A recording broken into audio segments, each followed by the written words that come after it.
All right. Hello, my name is Simon Chen. I'm one of the sales engineers over here at Fortinet. With me, I have Alex Pavlok. We are going to be doing a zero-touch provisioning SE challenge. So, couple of disclaimers. In an ideal world, when you're doing zero trust provisioning, especially for a customer, there will be a large set of equipment. This could be a combination of FortiGates, FortiSwitches, and FortiAPs. All of those devices usually have a sticker on them, which has the FortiCloud key, which is required to load those assets onto the customer's account.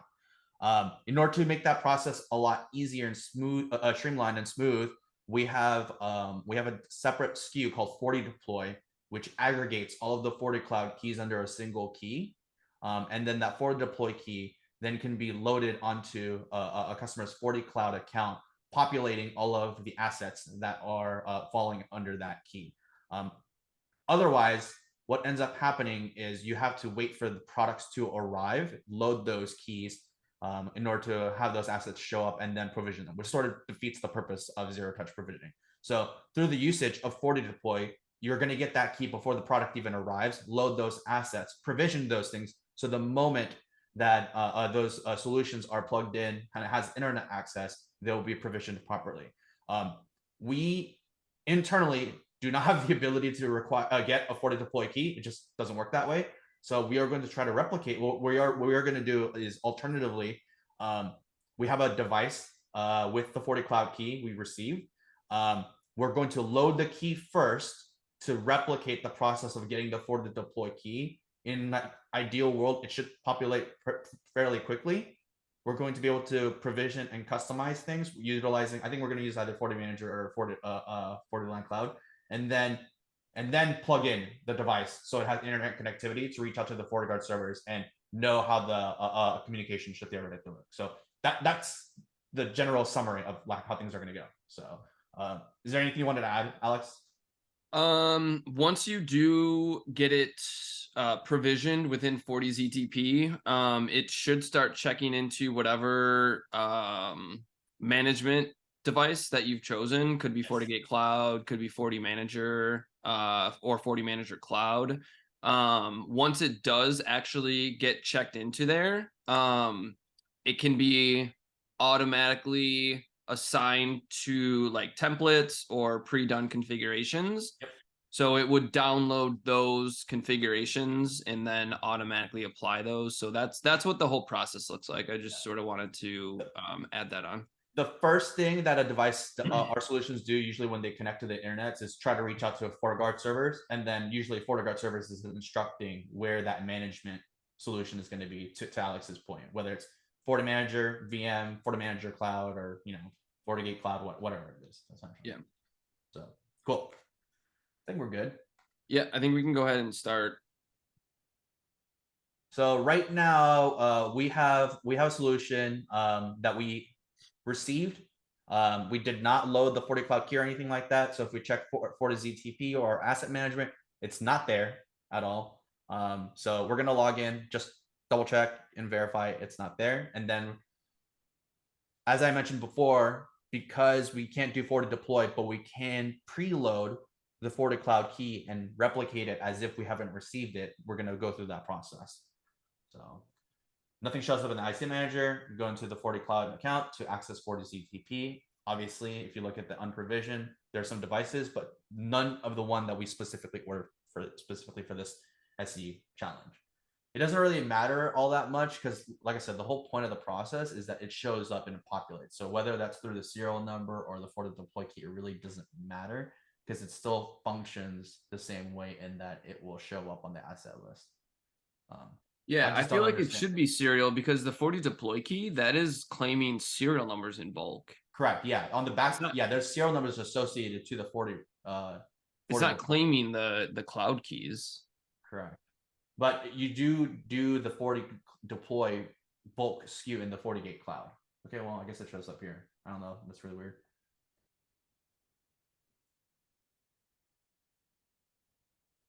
Okay.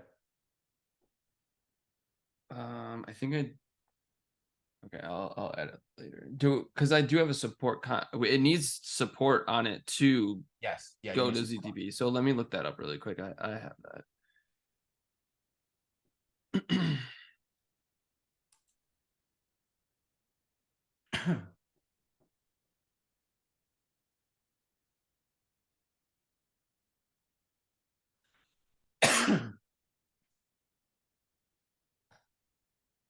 All right, registration is complete. Okay, so let's just double check and let's see if it's on the product list. Or my assets, I guess. Yeah. My assets.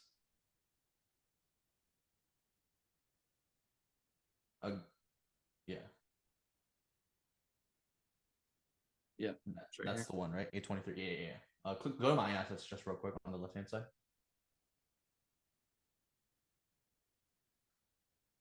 here. Where are you going from here? Go to FortiZTP. It should show up there.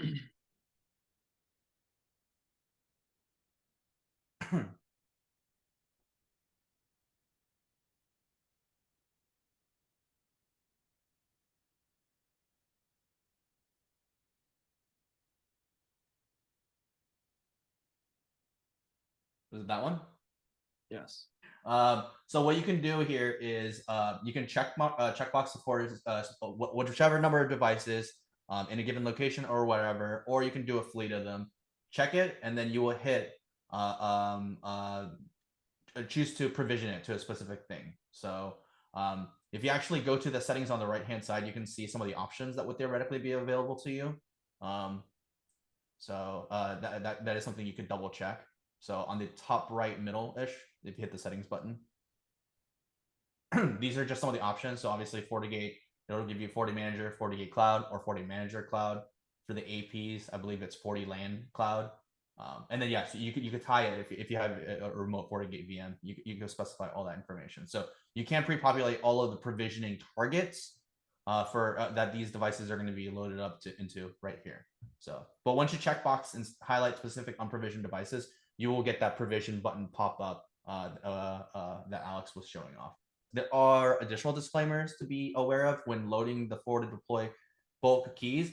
You might have a combination of FortiGates only, FortiGates with FortiAPs and FortiSwitches, maybe just FortiAPs and FortiSwitches, depending on what your needs are. If you are loading them in, ideally you're going to be going through your FortiCloud account. For your FortiGates, you're going to use the FortiDeploy bulk key in the FortiGate Cloud section. So when you're registering it, you're doing that as normal. If your environment would be just APs and switches, you would go into the asset management portal that Alex is showing off right now. Just go there, go into the product section or the register now button, put in the key, and then all of them would populate.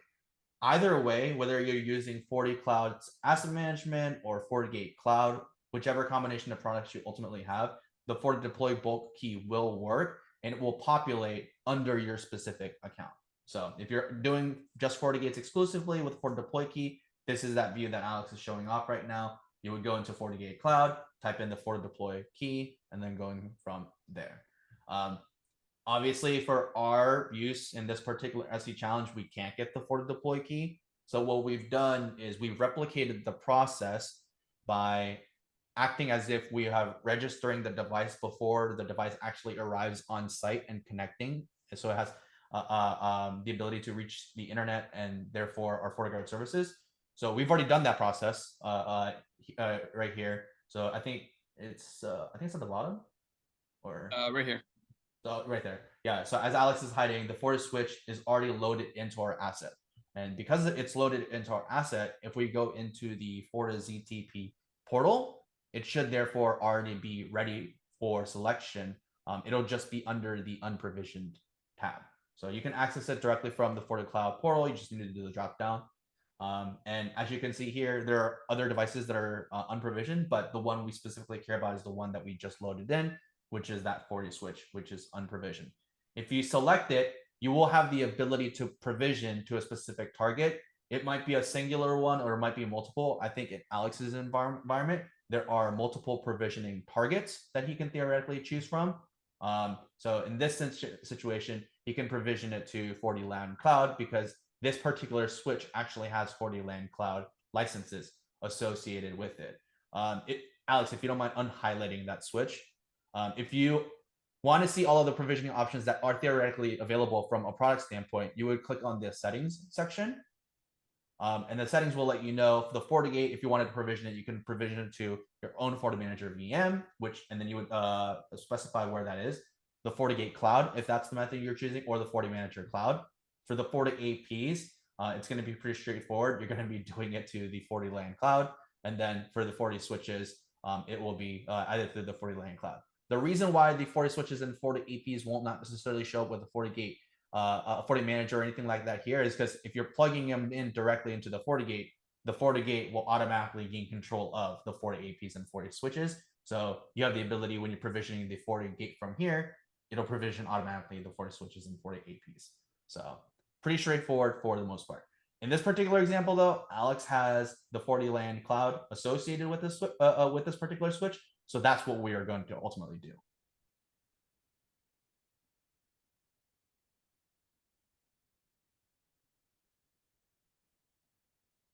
And then in here, you're Cloud Global. obviously just picking like the data center that it's checking into. So pick based on geographic location, just pick which one is applicable to you.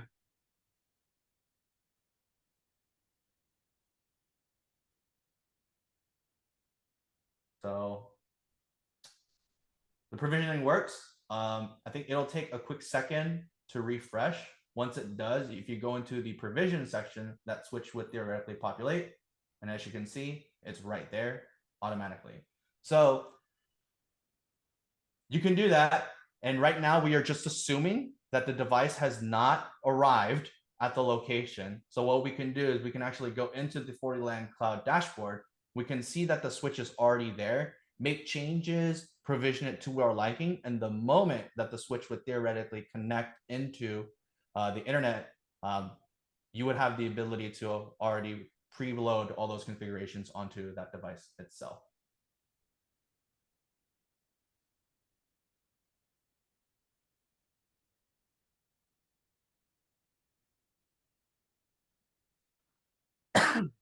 And as you can see here now, I am showing my FortiLAN Cloud account, and you can see that the switch is now in my inventory. It's showing as offline.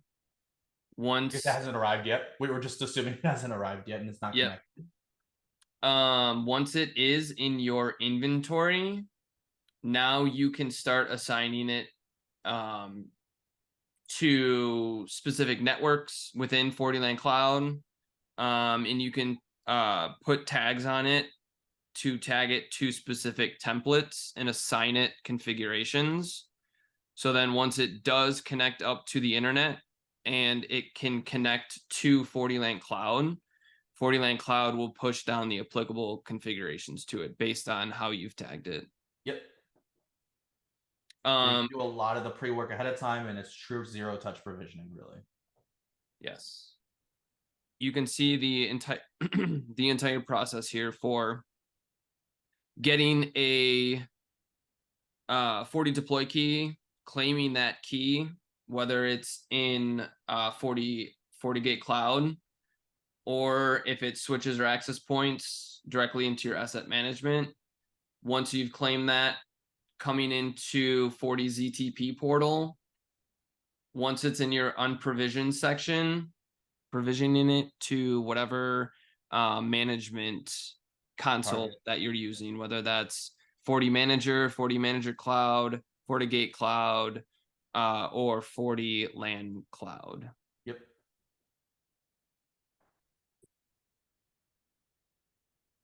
So I just did want to touch on once this does get provisioned and allocated to the FortiLAN Cloud, what the actual provisioning looks like within FortiLAN Cloud.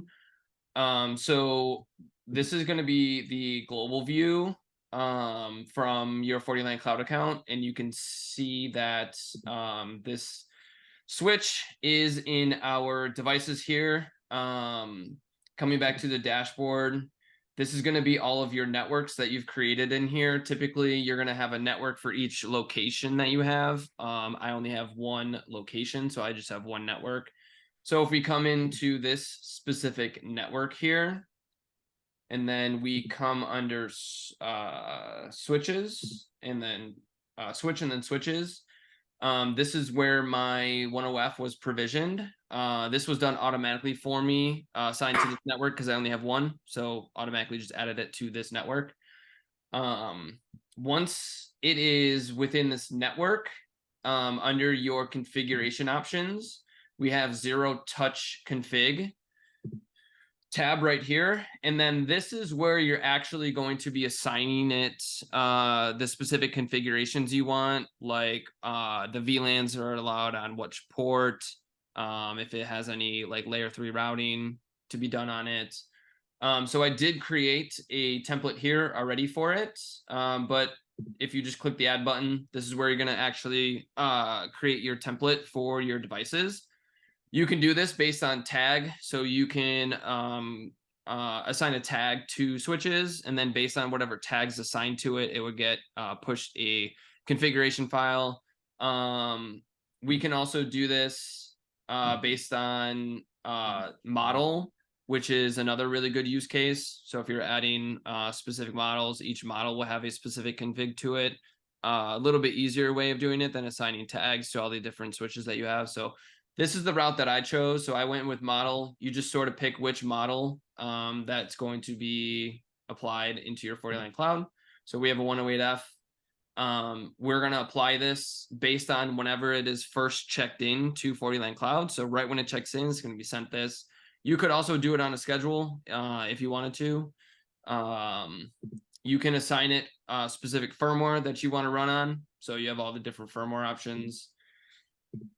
And then this is where you're going to get into like the nitty gritty of the config. So you can do it via CLI if you wanted to. If you want to use the GUI, you just click on GUI. And then this is where you're going to be doing all of your configurations for the switches. So if you come into interfaces, and then we click the add button, so we can apply this to a single port. You can select multiple ports to assign VLANs to. So if we're just doing like VLAN port 1, we're just going to use it on port 1. This is where you're going to be assigning it the for Fortinet terminology, the native VLAN ID. For Cisco terminology, this would be the access VLAN. So if our network's running on VLAN 100, this is where you assign the port to this VLAN. You can do a little bit of trunking stuff with allowed VLANs, untagged VLANs, and so on. And then we have a couple different options within this. You can disclude some serial numbers from doing it, from getting this configuration. So if we're doing this based on model, so all 108Fs are going to get applied to this, but then you have one specific switch that is an outlier. In terms of this template, you can exclude it from this, and then you just go ahead and click save. And that's basically all you need to do. So now once this switch gets provisioned and it gets assigned to this network, it's going to see that this is a 108F. So it will apply this template to that switch. Once that switch checks into FortiLAN Cloud, it would get pushed down this configuration. Yep. And as you can see on the right hand side, the status is off right now. You would just enable it and then choose to action, to automatically have switches when they connect to receive these configurations. Yep. And you also can have, as you can see here, you can have multiple zero touch configurations done. So if we have different models, you can just create another one for whichever model that you are applying here. Yep. Any final comments that you have, Simon? Because the devices do need to reach out to our FortiGuard servers in order to make this possible, you do need internet connection at your location, and the ability to establish communication to our FortiGuard servers to understand which provisioning target needs to go to. So just understand that internet is required for this. So perfect. Thanks, guys. Thank you for taking the time. to watch the video. Any other questions, comments, or any assistance that's needed, just go ahead and throw a comment in here and we'll go ahead and help. Thanks.